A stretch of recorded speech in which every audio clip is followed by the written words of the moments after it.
বহুত কষ্ট কৰিছে আশা কৰিলোঁ দাদা বা চবসকলে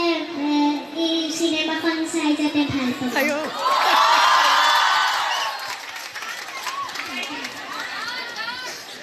একটা